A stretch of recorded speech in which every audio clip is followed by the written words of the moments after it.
Baik, selamat hari Minggu bagi kita semua, Bapak Ibu, saudara-saudari sekalian yang dikasihi oleh Tuhan kita Yesus Kristus, di mana saja suara saya dapat didengar atau ditangkap.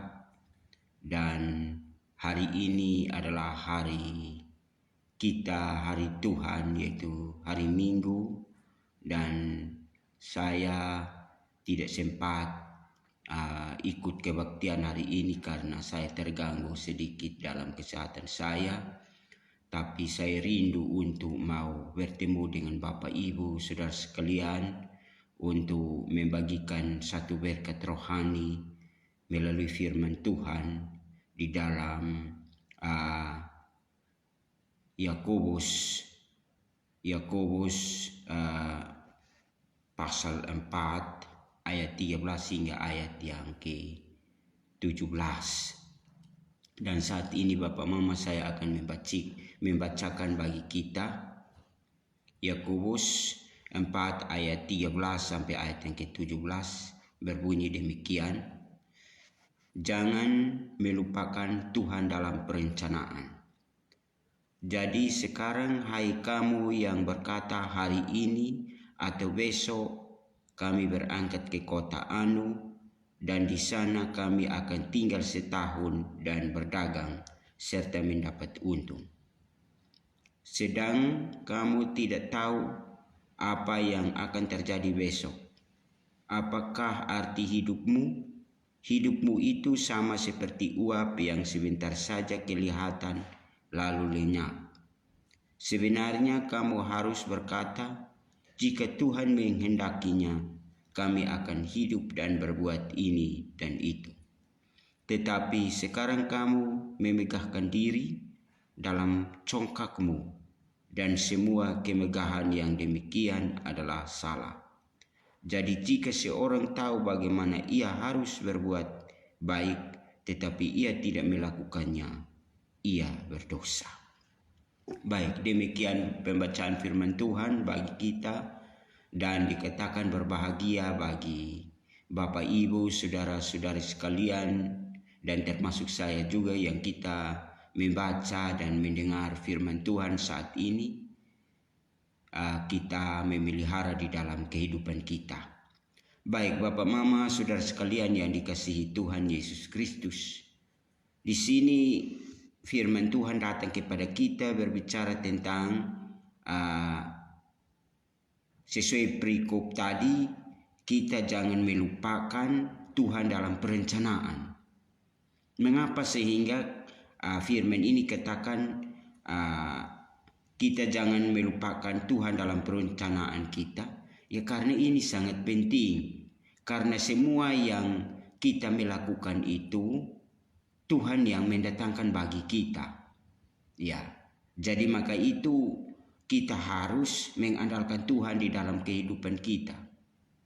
Lalu kalau misalnya kita lupa kehendak Tuhan dalam kehidupan kita, atau kita tidak mengandalkan Tuhan, maka pada dasarnya kita ini adalah sia-sia dalam hidup kita. Ya. Karena di sini berbicara tentang masalah hari esok dan seterusnya. Nah, di sini seperti ayat yang ke-13 dia bilang, jadi sekarang hai kamu yang berkata hari ini atau besok kami berangkat ke kota anu, dan di sana kami akan tinggal setahun dan berdagang serta mendapat untung. Nah, penulis Yakobus ini berbicara tentang manusia ini terkadang dia berjanji pada hari esok. Ya, berjanji pada hari esok, sedangkan ayat 14, sedang kamu tidak tahu apa yang terjadi besok. Apa arti hidupmu? Hidupmu itu sama seperti uap yang sebentar saja kelihatan lalu lenyap. Jadi memang betul Bapak Mama Saudara sekalian, hidup ini seperti uap. Dan kalau kita melihat uap ini, dia pertama-tama kita melihat, tetapi sebentar saja dia lenyap dan tidak ada lagi. Dan hidup itu seperti itu.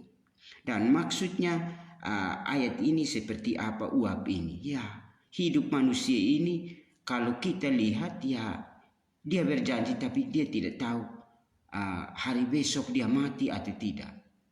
Ya, jangan sampai dia punya berjanji besok saya mau kerja ini kerja itu tapi sebentar malam dia mati. Dan itu yang dikatakan kita tidak tahu hari yang akan datang besok. Kita jangan bicara tentang besok tapi waktu yang akan datang. Misalnya sekarang waktu sudah jam 8. Kita tidak tahu jam 10 apa yang terjadi dengan kita. Karena waktu yang akan datang ini adalah Tuhan punya rahasia. Ya, itu tersembunyi. Maka kalau kita membaca di dalam kitab Ulangan 29 ayat yang ke-29, dia bilang hal-hal yang tersembunyi ialah bagi Tuhan Allah kita, tetapi hal-hal yang dinyatakan ialah bagi kita dan bagi anak-anak kita sampai selama-lamanya supaya kita melakukan segala perkataan hukum Taurat. Jadi hal-hal yang akan datang itu adalah Tuhan punya dan tersembunyi bagi kita. Dan itu Tuhan punya. Maka kalau misalnya kita cepat berjanji katakan para besok saya mau kerja ini dan kerja itu, sepertinya kita ini merampas Tuhan punya dan kita ini katakan kita ini maha tahu. Ya. Dan sebenarnya yang kita katakan bahwa kalau besok Tuhan menghendaki dan saya bisa berbuat ini dan itu. Misalnya ayat yang ke-15 dari Yakobus tadi, sebenarnya kamu harus berkata, jika Tuhan menghendakinya, kami akan hidup dan berbuat ini dan itu. Nah, ini jelas. Ya, kalau misalnya Tuhan menghendaki, kita bisa berbuat ini dan itu. Karena semua itu, manusia itu ditetapkan oleh Tuhan. Dan tidak bisa setiap manusia di muka bumi ini, dia berjalan sendiri tanpa ditentukan oleh Tuhan. Ya, saya bisa membaca firman di dalam Amsal ya. Amsal 19 ayat yang ke-21. Dia bilang begini, banyaklah rancangan di hati manusia, tetapi keputusan Tuhanlah yang terlaksana. Jadi kita boleh merancang, tetapi Tuhan yang menentukan ya rancangan-rancangan kita. Lalu misalnya kalau kita kembali ke ayat pasal 16 dari Amsal ini, ayat pertama dia bilang manusia dapat menimbang-nimbang dalam hati, tetapi jawaban lidah berasal daripada Tuhan. Lalu kita membaca ayat yang ke-9, hati manusia memikir-mikirkan jalannya, tetapi Tuhanlah yang menentukan arah langkahnya. Jadi maka itu Bapak Mama Saudara sekalian yang dikasihi oleh Tuhan kita Yesus Kristus, memang benar. Kita manusia ini semua kehidupan kita diatur oleh Tuhan. Maka termasuk langkah-langkah kita, ayat yang ke-9 dari Amsal 16 ini dia bilang hati manusia memikir-mikirkan jalannya, tetapi Tuhanlah yang menentukan arah langkahnya. Jadi kita diberikan kebebasan untuk memikirkan arah langkah kita. Ya misalnya besok saya mau ke sini, ke situ, ke sini, ke sini. Misalnya contoh saya mau besok saya punya rencana mau ke Batu Putih misalnya. Ya tetapi ada satu pikiran, tidak jadi saya pergi ke Soe. Tetapi ternyata ada satu pikiran, tidak ada kepentingan di Batu Putih. Tapi berpikir juga, tidak bisa besok saya ke Soe. Jadi artinya ada dua pemikiran, besok mau ke Batu Putih atau ke Soe. Ya, ternyata besok kalau terjadi pergi ke Batu Putih, itulah ketetapan Tuhan. Ya, itulah ketetapan Tuhan. Maka ayat ini dia bilang hati manusia memikir-mikirkan jalannya, tetapi Tuhanlah yang menentukan arah langkahnya. Jadi kita Bapak Mama, kita tidak bisa menentukan arah langkah kita. Ya, arah langkah kita itu Tuhanlah yang menentukan. Misalnya kita juga baca di dalam Yeremia 10 ayat yang ke-23. Ya, Yeremia katakan, aku tahu ya Tuhan bahwa manusia tidak berkuasa untuk menentukan jalannya, dan orang yang berjalan tidak berkuasa untuk menentukan langkahnya. Jadi Yeremia katakan bahwa dia tahu bahwa Tuhan yang menentukan arah langkah setiap orang. Ya, tidak berkuasa, manusia tidak berkuasa untuk menentukan arah langkahnya. Ya, jadi maka itu kalau misalnya kita ini Tuhan yang menentukan, maka kita jangan cepat katakan bahwa saya mau pergi ke ini dan ke itu, atau ke sini dan ke situ. Kita tidak tahu hari esok apa yang terjadi dengan kita. Maka seperti yang tadi Yakobus 4 ayat yang ke-15, sebenarnya kita katakan kalau besok Tuhan menghendaki, saya bisa membuat ini dan itu, termasuk ke tempat yang kita mau tuju itu. Ya, tetapi terkadang kita manusia ini berjanji. Ya, maka itu kalau misalnya kita berjanji dan tidak menepati, ini adalah dosa. Ya, jadi maka itu Bapak Mama Saudara sekalian yang dikasihi oleh Tuhan kita Yesus Kristus. Kalau misalnya manusia itu tidak menentukan arah langkahnya, itu Tuhanlah yang menentukan. Kita bisa lihat juga di Amsal 20 ayat yang ke-24. Ya, langkah orang ditentukan oleh Tuhan, tetapi bagaimanakah manusia dapat mengerti jalan hidupnya? Jadi maka itu langkah orang ditentukan oleh Tuhan. Apalagi orang-orang yang sudah dipilih oleh Tuhan untuk diselamatkan. Memang Tuhan tidak bisa melepaskan orang-orang pilihan itu untuk bisa sesat dan disesatkan. Dia tetap menyertai orang pilihan itu. Ya, misalnya di dalam Mazmur 37 ayat yang ke-23, dia bilang Tuhan menetapkan langkah-langkah orang yang hidup berkenan kepadanya. Ayat 24, apabila ia jatuh, tidaklah sampai tergeletak sebab Tuhan menopang tangannya. Jadi ini memang orang-orang yang dipilih. Maka orang-orang yang tidak dipilih untuk diselamatkan juga, Tuhan masih menentukan arah langkahnya. Apalagi orang-orang yang dipilih. Tuhan menetapkan, jadi semua itu ditetapkan oleh Tuhan. Dan satu langkah pun di dunia ini yang terjadi atau ini tidak bisa di luar dari ketetapan Tuhan. Semua itu.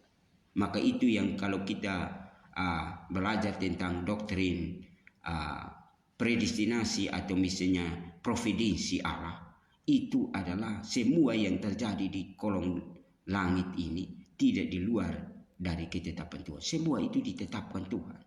Maka itu sebagai manusia, kalau sesuai dengan hidup kita harus mengandalkan Tuhan. Jangan cepat-cepat berjanji bahwa saya ingin besok saya mau berbuat ini dan itu. Sebab kita tahu waktu yang terjadi dan lewat itu adalah waktu Tuhan yang menentukan itu.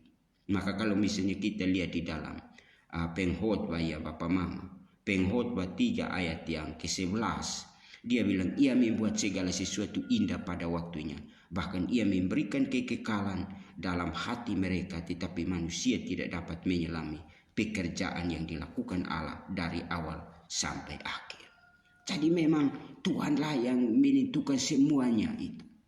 Tuhan yang menciptakan langit dan bumi dengan segala isinya. Maka rencana-rencana Tuhan tidak ada yang gagal. Dia yang menentukan. Ya, maka apapun yang terjadi. Sehingga kalau misalnya kita lihat di dalam Ayub 42 ayat yang kedua, dia bilang aku tahu bahwa engkau sanggup melakukan segala sesuatu dan tidak ada rencanamu yang gagal. Jadi rencana Tuhan itu dia sudah rencana, dan rencana-rencana apa yang terjadi ini tidak ada yang gagal. Itu dia sudah ada dalam ketetapan Tuhan. Ya, jadi maka itu Bapak Mama Saudara sekalian, termasuk kita hidup di dunia ini. Terkadang saya juga melangkah salah Bapak Mama. Terkadang saya berjanji pada hari esok saya mau buat ini dan itu, termasuk kalau kita berjanji untuk mau bekerja untuk Tuhan, lalu kita tidak ikut di situ. Ya, itu sepertinya kita ingkar janji. Dan firman Tuhan di dalam, misalnya di dalam Pengkhotbah juga, ya, Pengkhotbah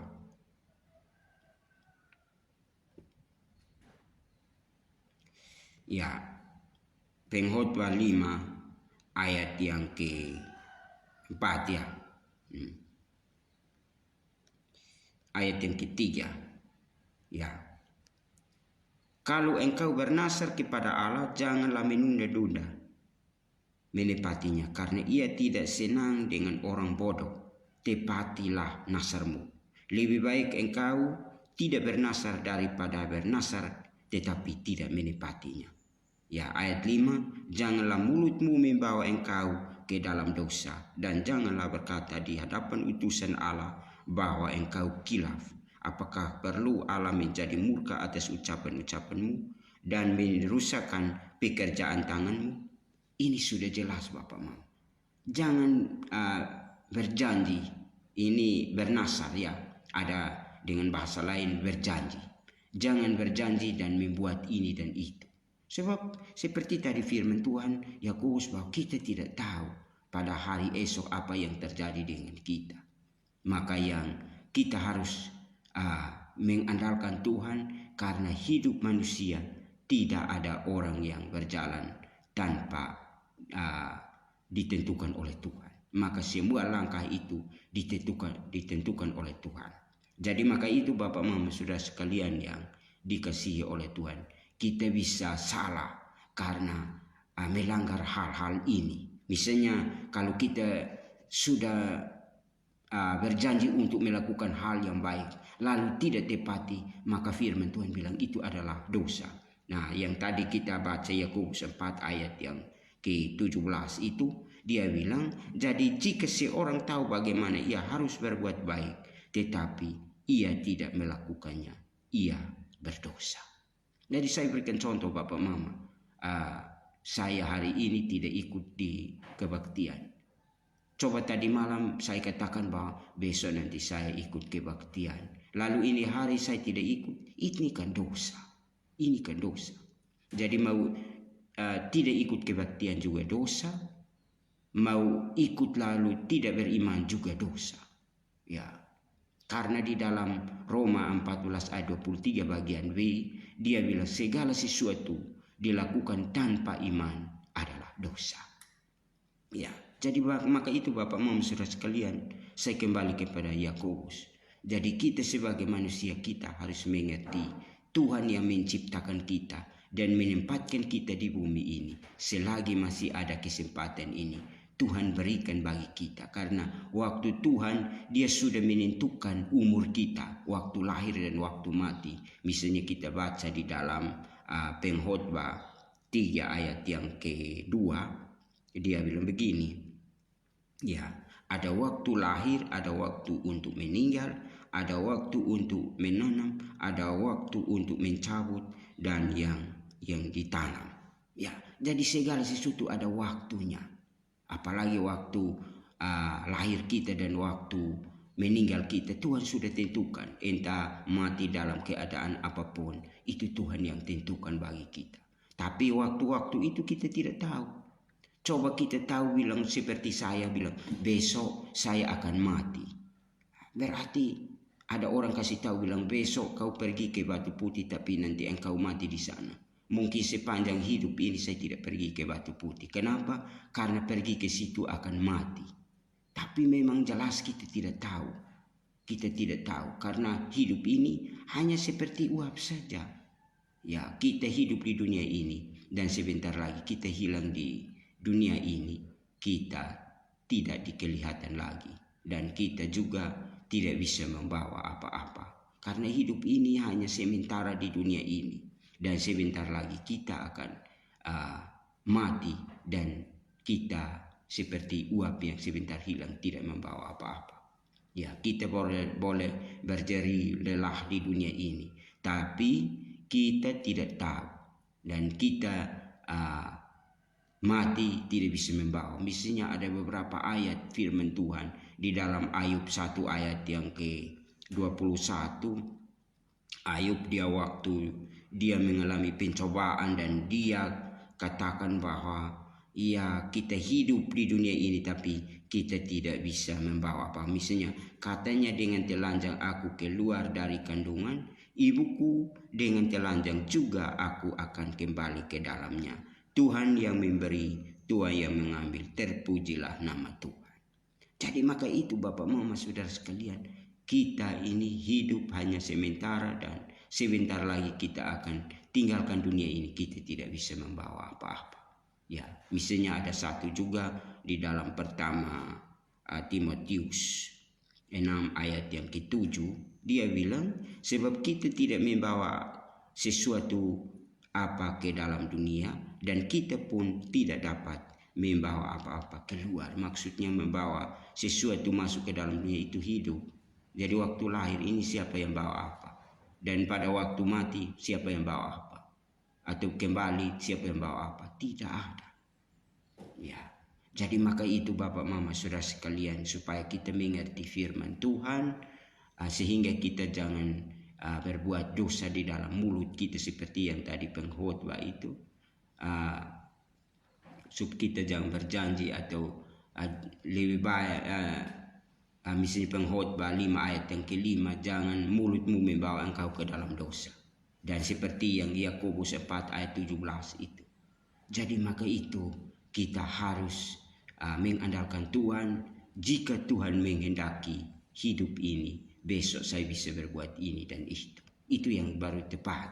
Tetapi kalau kita berjanji lalu besoknya tidak menepati, itu semua manusia saya melihat masih melanggar ayat ini, termasuk saya juga. Saya bilang, besok baru saya pergi, jam berapa? Jam 8 saya pergi. Ternyata besok ada satu halangan datang dan menghalangi saya dan saya tidak jadi pergi. Itu dosa. Apalagi kita berjanji untuk melakukan hal yang baik seturut dengan kehendak Tuhan. Ya.